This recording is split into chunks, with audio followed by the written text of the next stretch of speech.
Post-game pod here on the TerpTalk Podcast. This is your host, Mason Viener, joined by Jordan Viener. Jordan, the Terps, it's one in the win column. I guess that's where we'll start it. That is correct, Mason. The Terps win 20-9 over NIU on Friday night. And as you said, they did win the game. And it's hard to complain too much when you get the W, but we're going to try, Mason. There's plenty to pick apart in that game. Yeah, starting off just recapping it. It's about midnight 07 when we're recording this. So I'm still going to say it still feels like game day. And I still kind of feel like we just didn't execute the best we could. It was an opportunity to go out and continue to build off of last week, which was an impressive showing against a better opponent, in my opinion, a very flawed Northern Illinois team.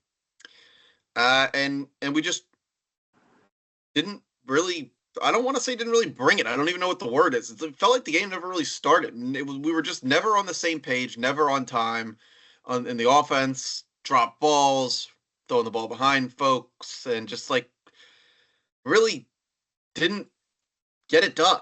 And the defense bailed us out a lot. They played great. Sidney Stewart, Zahir Mathis, Nasir Taylor, D.D. Holmes. Those guys, they seem like right now that they're legit, especially against the competition that we've seen. But the offense just, it didn't punch the ball in. A lot of miscues, and frankly, I was not pleased at watching that. Yeah, and that's fair, and there's the crowd out there that's going to say, oh, it's only the second game of the year, which is true. But I mean, there's only 12 games in the season. We're already a good chunk of the way through the year. In these two games, and so far, just to be honest, we played, if you take out that second quarter against FAU, 7 out of the 8 quarters we played so far, I don't feel the offense has performed particularly well in. Yeah, I think that's a little hard to say. They haven't performed well.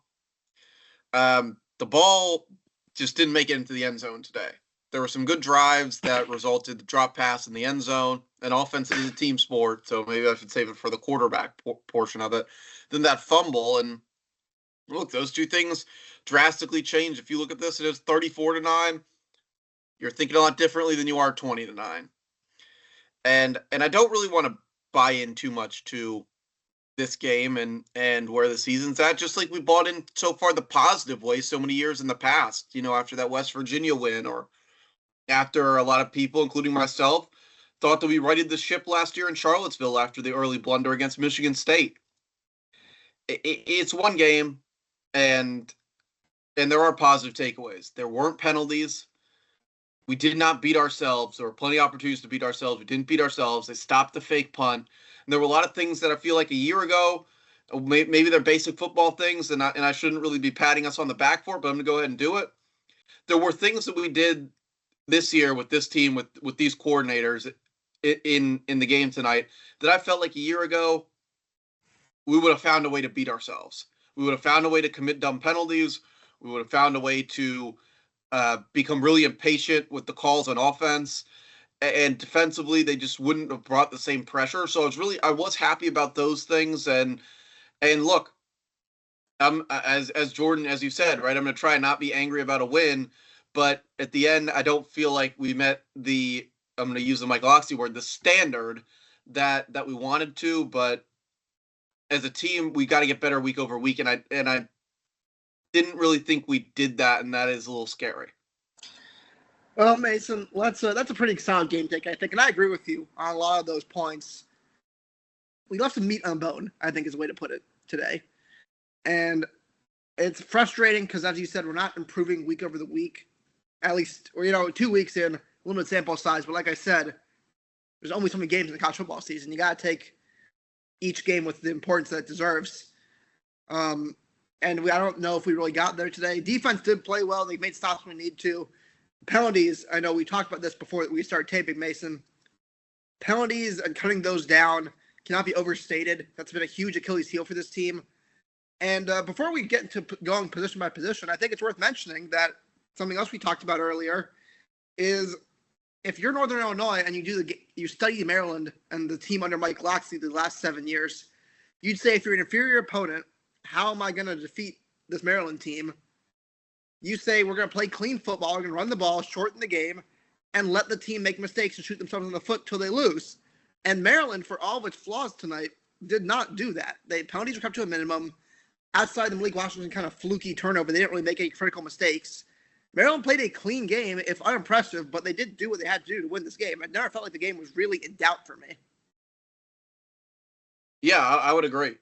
And kind of getting into the position by position, let's start off with Malik. I look again a subset of some really, really impressive plays and then some not maybe so impressive plays or some freshman looks from him. I feel like the number one thing, I said this over on the YouTube channel on that post-game show, was there's just something wasn't on time tonight with the calls when they were trying to dial up the deep shots, not letting the ball fly with some good opportunities early on for Octavian Smith and Shalik Knotts when I was down on the field, trying to get some highlights to layer over this podcast, and I was not having luck with the camera tonight.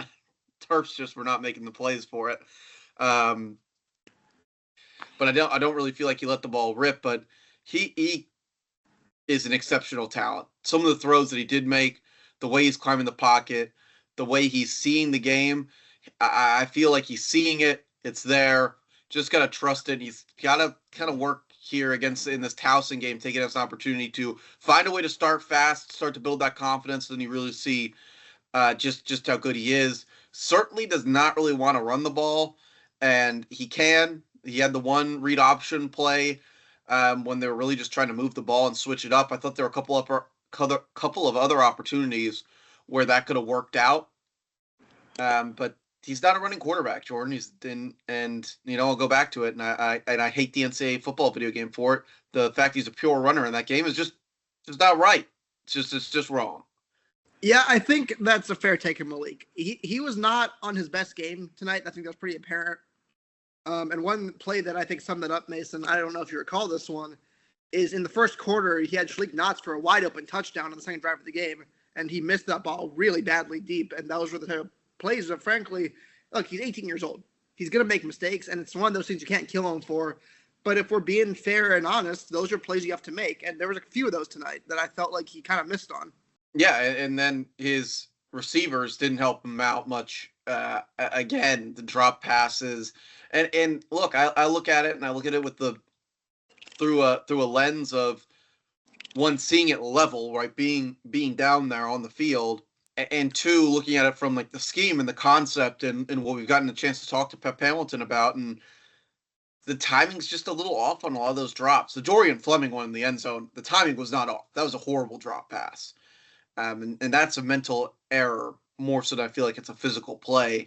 And that's something, to your point, Jordan, some of these games that are coming up very soon now, it's going to come down to plays like that and if we can make them or not. But I felt like Jalil Farouk again with the drops, and then Shalik Knotts drops the ball, Caleb Webb, and you kind of go down the list. And yeah, Mason, the drops are a concern. That's a good segue to receivers. But before we do that, something I have in my notes here that doesn't really fit with the rest of our position breakdown. Maryland, again, with a slow start in offense, started 0-3 on third down. And even, let's just look at the numbers here. Third down was not a strong suit, Mason. I'll get the exact numbers for you. But what do you make of the slow starts for the offense? I'm going to say it again, rhythm and timing, right? And one of the things you do when you're in that spot is you look at how you're preparing for the game. Like, what does game day look like for these guys? And what's the warm-up sequence? And what can you tweak? And look, once you get to these more professional organizations, they don't really like to change things. They kind of get their scheme and things that go, and they start the practice off every single day. But I think between the drop balls early and the slow starts, you might look to tweak something, get some better reps, maybe closer up to the game time, find a way to really get a script together that really works and you feel like works. And that's one thing that I feel like, and the name slips my mind, Dan Enos, that's what I'm thinking of, really had going with Talia. And Talia was just excellent at knowing the script, knowing what the first drive looked like, especially at home, and going out there and to execute or at least really threaten the defense with the slant action and the deep ball over the top. And you can see that it's there for this offense right now. but we're not really pulling the trigger on the deep ball quite right. The deep balls have not hit at all yet, really, this season. And that deep kind of shallow, that deep cross that's shallow that of the post that's on that play that Loxley just loves, the staple of his offense, has been there too. And a lot of times we're seeing that ball go underneath, and I think that that's just something that will come with time and development. But I'm super positive on Malik Washington, like I said in the midweek, and I said it after last weekend. I'm excited to watch him play against Towson. I'm excited to see where this guy's going to go as the season goes on, because everything that you look for in a quarterback to elevate a program is there. It's going to take some time for it to come together, and it's probably going to be an up and down ride. I hope that this is the game that you look back on and say, man, this dude's lighting it up. What the hell happened there? But, more than likely, there's probably going to be some tough times with some of these Big Ten defenses. And tonight, you look at the film, and you got to improve. So receivers, Mason, we kind of talked about it already. I don't want to dig too far down on something we kind of already fleshed out. By the way, I did check it. Maryland finished the day 4 of 12 on third down, so it did improve as the game went on. The passing attack, we kind of alluded to already, wasn't really there. Malik with just 19 completed passes. Receivers that stood out, I feel like there were more that stood out for what they did not do versus what they did do. Like you said, Jaleel Farouk had a couple of drops. Shalik Knotts had some plays that he kind of left out there. Dorian Fleming at tight end, definitely the best game of the night, but he really only had one good drive. Yeah, and then you see, he dropped that pass in the end zone. And I hate to harp on that. He had some really nice plays on that drive where the ball was heading his way, but then the defense keyed in on him, and he was a little bit erased from the game. And the guy that I liked a lot was Octavian Smith. I think that you got to find ways to get him the ball out in space. That's where he's been able to succeed. That's the player he is. You need to start playing to the strengths of some of these guys and getting them into the rhythm. It's not only the quarterback, it's also some of these receivers. And you need to find a way to work him kind of laterally, because when he gets the ball, you see it. He's a one cut and gone kind of guy. And I feel like between him and Nolan Ray, there needs to be some distribution of the ball to those guys in space, and then seeing what can happen. But it's gotta come almost from being able to be a downfield threat and get some of these distance passes going towards the middle of the field. It's strange right now. The out routes of 18 yards, 19 yards, where college defenses usually don't have to worry about a quarterback working through his progression, finding a guy all the way on the boundary and just slinging it out there. Well, we make them worry about that. Well, we're seemingly struggling right now is getting it over the middle, like getting something deep and over the middle and working through that part of the field and just seeing the game that way. It's gonna really open things up once there is a more vertical passing attack. And look, it just wasn't there tonight, but we found a way to work through it and come out with the win. Something I thought that we've done well in the past, a bit of what you're saying, Mason, that I feel like we have not done this season is the East-West passing game, which I know is a frustration of a lot of fans in the Loxley era, is that we rely too heavily on that. But with that said, when you play inferior opponents, and I'm using inferior very loosely here, I don't want anybody to take offense to that one on the NIU side, but you're playing down a level, those East-West attacks that get the ball to receivers in space, kind of like you said with Octavian Smith, is really effective because your receivers are just faster than the DBs. And we're not really doing any of the screens or the short in routes that kind of open those guys up for yak plays. I think that's just it's a difference, and I like a lot of what Pep's bringing to the table with the I formation, with the DJ Samuels playing fullback now. It's just not as much of a staple to him, and we saw a little bit of it, and it worked. Got Caleb Webb out in space, got Octavian Smith out in space. The pop passes and stuff like that, it's just not a style. Well, I don't know if I agree with that one all the way, but he's the coordinator. I'm just a guy on a podcast.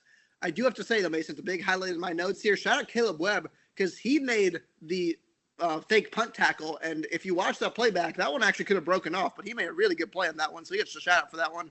It did, and that's, again, credit to this staff and some of the improvements they made of putting the best athletes on the field on the punt and on the kickoff coverage team. And those guys, they make plays like that, and they're going to make things happen for you, and that's why they're out there. Let's drop to the backfield here. I'm just going to be real, another lackluster performance from this backfield. I'm going to pair this with offensive line, Mason, because this is my takeaway, and you may have a different one. This offensive line has been very good in pass protection and just abysmal in run protection so far. Yeah, we talked about it right after the game, and they had one really, really solid drive running the football. That was about it. And I think they're just not aggressive in the run game enough. And we saw Ryan Howerton get out there and have a series. And Ryan Howerton is the guy you see 10, 15, 20 yards down the field finishing blocks. I'm just not seeing that when that guy's not out there. And I think this unit can come together. I think they have that. But run blocking is about getting up in someone's grill and taking it to them. And I'm not seeing that from our guys. And when they bought into it, when they got that drive going, you could see just the difference. You could feel it in the stadium. You can feel the momentum building. When they tried to go back to it, it just wasn't there. And look, you talk to offensive linemen, especially guys that are in the NFL. They love taking the fight to somebody. And they love the ability and the feeling that gives them just overall to set the tone of a game. You got to fall in love with that feeling if you're on this offensive line right now and want to be that guy. It's not easy. It's not pretty. But you got to want it.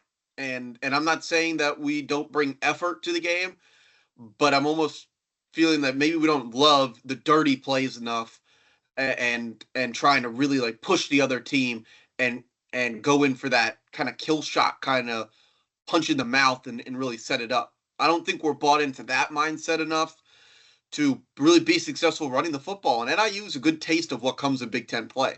I like the scheduling of a team that's got a defensive line that's beat a couple good teams in the past couple of seasons, that plays in the MAC rather than a CUSA or Southern team, because they play the style that we're going to see, especially the style we're going to see up in Madison. Mason, one thing we didn't really hit on your little offensive line tangent here, which I agree with 100%. I do think we got to get better getting upfield, is the running backs themselves who, I mean, DeJuan Williams had the one play where he got 20-ish yards on the pass, but I mean, these guys are not impressing me, to be frank. And a lot of that is offensive line, but it's not like they're making plays when they get the ball anyway. Yeah, I think that they just need their opportunities, and it will start to pop. And that's it. I think they need to get the ball out into space. I think they need to do some things to kind of try and help them out a little bit.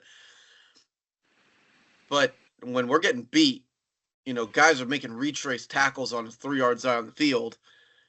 There's problems there in the scheme of it. And look, I'll agree with you a little bit. I would love to see one of these guys just hammer the ball down the throat. Like not really look to make the big play or anything like that. Just get vertical and give me my 4 yards and let me get out of there.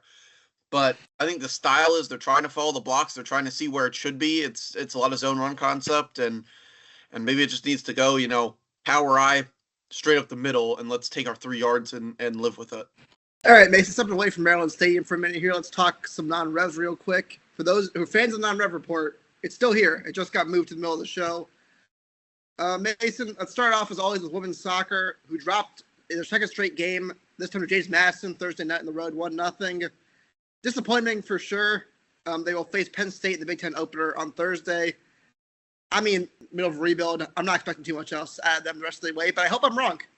Yeah, let's head over to field hockey. The Terps dropped their first of 2 games in the ACC Big Ten Challenge to the number 8 ranked Boston College squad, 2-0, and they'll take on Duke on Sunday, another top 10 opponent. The Blue Devils ranked number 5 right now.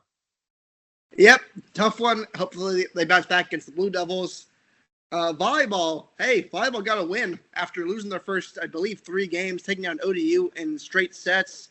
They'll get a chance with 2 more games in that tournament at UMBC against William & Mary and the host Retrievers on Saturday and Sunday. Mason, finish it up. Yeah, Jordan, maybe they're just playing Mary. I don't know if they're playing William and Mary. The Terps will play at noon tomorrow against Pacific over at Ludwig, and that wraps us out on the non-rev report.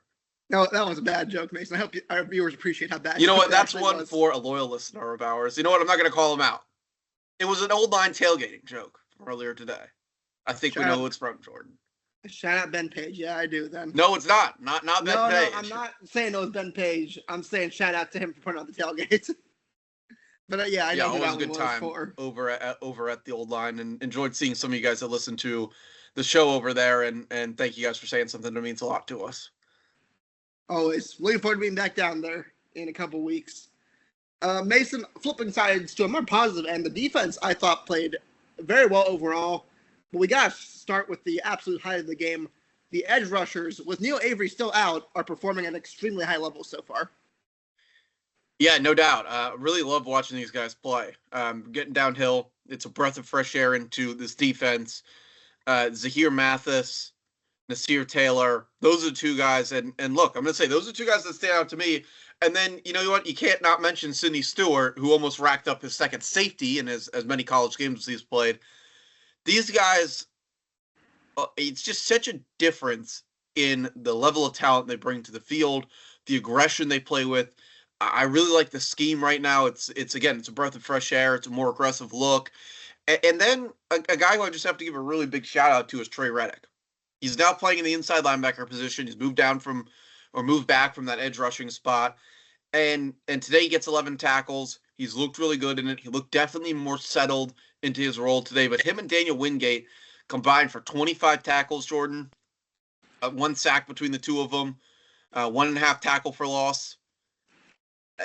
You can't ask for much more out of this look right now. The interior alignment, I will say, they are a concern going forward as we get into Big Ten play. Cam Rice and Ian Thomas, they can kind of hang. I'm looking for who's next inside, who's that second line there, because today the running game did get a little bit away when the pass rush looks came out, but the Terps definitely buckled down against a team that really, really likes to run the ball. They might like to run the ball because they really can't throw the ball, but they did like to run the ball, and the Terps were able to limit that and make some plays on the dropbacks as well with those edge rushers. Yeah, I would agree with you on that one. I like Cam Rice's game to add to that point. He makes some plays out there, but it's hard to praise the interior of the line too much, Mason, when they let up. I'll find the number, but too many rushing yards, I think is a good way to put it. Look, I think you take that big run out, and it's really not much. And I know you can't, right? That did happen. It was a bad play. It was probably the first really bad play for this defense of the entire season. But it wasn't like they were getting road graded. There were some times where there's some plays you don't like to see. But it's not, they were not playing a FCS football team. And we'll see kind of where NIU shakes out. I think it's an interesting road, just where they're at quarterback-wise and what they can do in the MAC. But look, it's not a great team, but they're competent, and they're confident in running the ball, which is something that is hard to stop. Whatever the total attempt count was today, it was up there, and they were doing a nice job controlling the pace, controlling the time of possession. And look, they run the ball 48 times for 214. They net 180 yards on the ground. The long's a 74-yard run. That averages out to 3.8. Yeah, and I mean that kind of goes both ways. There's I'm sure many of you know this, but the target for yards per carry for an offense is 3.5 because it gives you a first down. So that is right above where you want to be. It's hard to complain too much, like you said, with that 175-yarder dragging that average up. Mason, let's keep pushing it along here, though. Inside linebackers, again, hard to judge. It's hard to say too many good things when you did give a good running performance to an inferior opponent. But Jordan, it wasn't a good running performance, though. Well, I mean, if you take out the run, it's. I'll give you the numbers. Here, it was 47 touches for 106 yards with 174-yard run in there. Well, I will concur, or rather, I will counter. You got to remember, college sacks count towards rushing yards, so you can take out the negative 34 there. But but what I'm saying, hold on. What I'm saying though is, if you're talking about average yards per carry, then like you have to take out the one run. Well, you don't have to take out. I'm over-mathing the stats. I just feel like you have a huge outlier compared to the rest of the game, and you want to talk about the average making a successful game running the ball. They scored 9 points. Can't really say they had much success on offense. That is true. I will say NIU also made some unnecessary decisions to lead them to get 9 points. Okay, so they don't make the unnecessary decision. They have 15 points. Okay, fine. Whatever the case, what I was going to say here is Daniel Wingate is still probably the best player on this team right now. Look, Jordan, I love Daniel Wingate, but you're going out my guy, Bryce McPherson. He's the best non-special teams player in the team. But yeah, Daniel Wingate still is absolutely the defense. Mason, I still don't know what happened to Mike Harris or why he's not playing. but I guess maybe we'll find out. Maybe we won't. Whatever the case, though, Daniel Wingate is a guy to watch. Yeah, no doubt. He's an NFL level linebacker out there, and you really start to see just really how good he is, the way he's pursuing the ball, the tackles he's making. It just pops. You see him, and I really feel like, in credit, I'm going to move to the defensive backs here. Credit to Jalen Husky too, and Levin Scruggs. They're starting to really pop out there. Certain guys on this defense stick out. Daniel Wingate's definitely number one on that. I think Sidney Stewart, Zahir Mathis. You start to go down the list, and you start to really see the makings of a super solid unit. Again, conference play is going to tell you what we really got here. I thought that as we talk about the defensive backs, there's really not much to say. Josh Holst, the Northern Illinois passing attack is not anything to really write home about. I'm a little concerned that we're not going to see a real quarterback probably until after the bye week, unless Billy Edwards is ready to go up in Madison. But 14 for 22 for him, 91 yards. We kind of talked about the sacks and in that conversation there. The Terps get 4 sacks. Long pass in the day, 17 yards. Hold on, Mason. One thing I do want to say about the sacks, because I do think this is worth mentioning. The sacks were very timely as well. They were drive killers when they needed to. There was one drive early in the game, Mason, and maybe you remember this better than I do. I think it was second quarter, where NIU was like at the Maryland 40 or something, and I believe it was Sidney Stewart got a sack, and it just stalled that drive completely. And those are really important plays to make when you're in a game that was probably closer than it should have been. Yeah, no doubt. And those are the plays we've lacked. I don't think that was Sidney Stewart. He got 1 sack, and that was, I guess it really wasn't a sack because it was grounding in the end of it. So it probably was Sidney Stewart. Those are the plays this defense hasn't made in years past. They haven't had the guys to do it. They haven't drawn it up that way. That's not the way they've played. And like I said, it's a huge, almost like relief to be watching it that we match aggression in those moments, and that we're starting to try and dictate what happens using our players and positioning them to maximize their success, which ultimately really helps this team out. But back to what I said, I thought the rotation was good on the back end. You can see the improvement. Lakai Rowland's going to be a really, really good player for this team. Braden Lee is starting to play a little better. I didn't really love everything that I saw from him on some of those deep balls late in the game, but look, they weren't caught. That's what counts when you're playing defensive back. Masai Delahome looked more comfortable. He ends up picking up 6 tackles, and I thought it was just a really solid step forward, another solid step forward for this defensive backfield. And this unit overall just looks so much better than it did last year. But again, with the opponents, it's going to take until September, October to see what this team's made of. And look, I'm fully bought into that idea. I don't know how many years it's taken to me watching Maryland football to be fully bought into. We got to win games late in the season. We got to be in games late in the season. I see the makings of a team that can compete in those, but I'm not going to get out in front of myself this time and make any of those judgments yet. Give me until the trip up to Madison that we're planning on making to really see what this team has, and then wait around until about that Nebraska game and reassess what that judgment looks like. Very wise man, Mason. Let's wrap this up with special teams. Your guy, Bryce McPherson, again, stellar performance from him. Yeah, one of those didn't end up being a touchback. I think Terps ended up getting one of their few penalties on that play as well. Solid game from him. Sean O'Hare finally misses a kick. I kind of felt like we weren't maybe all the way engaged at that point, and the operation just seemed off when they were getting on the field there. Solid game from those guys. Kickoffs, a little better. Concerned we can't kick the ball into the end zone. I'll leave it at that, Jordan, and we'll get out of here. And one thing I do want to say, 2 things. 1, kick coverage was something we were harping on last week. That did improve. And 2, it did, and look, I think we need to wait another week or 2 to see what the sample size looks like. And all I say that is I'm not really that studied up on what NIU had as far as a kick returner. All right. Well, number 2, my last point of the night. I like Josiah McLaurin, but his return game was not it tonight. Yeah, give my man Ricardo Cooper back out there. I feel like he deserves a shot. I feel like Josiah can do a lot of good things. I'm excited to see where he ends up here. It might not really be this year, but he's the guy to watch inside this program. Something was off with the way we were reading the ball, and just look, it all goes down to my big theme of it. Something just like timing wise, preparation wise, just wasn't there, and it wasn't big enough to cause you to lose this game or really put the game that much in doubt. But it was noticeable just in all those little things. And when you look at what Mike Loxley's kind of commitments are, what he's talked about, that's what he's focused on, is getting those things right and putting a better product on the field week to week.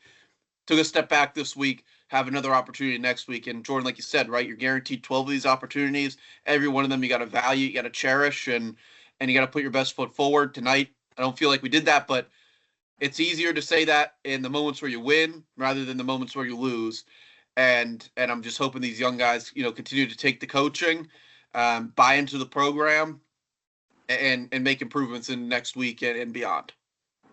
I think it's a good place to leave it for the game tonight, Mason. We'll be back midweek with our preview for Towson. I don't know how long it's going to be, but we're going to try. And NFL kickoff week, Mason. Good luck to all of our fans out there. Everybody's got a team somewhere.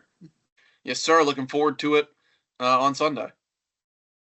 All right, we'll be back. Until then, stay safe. And as always, go Terps.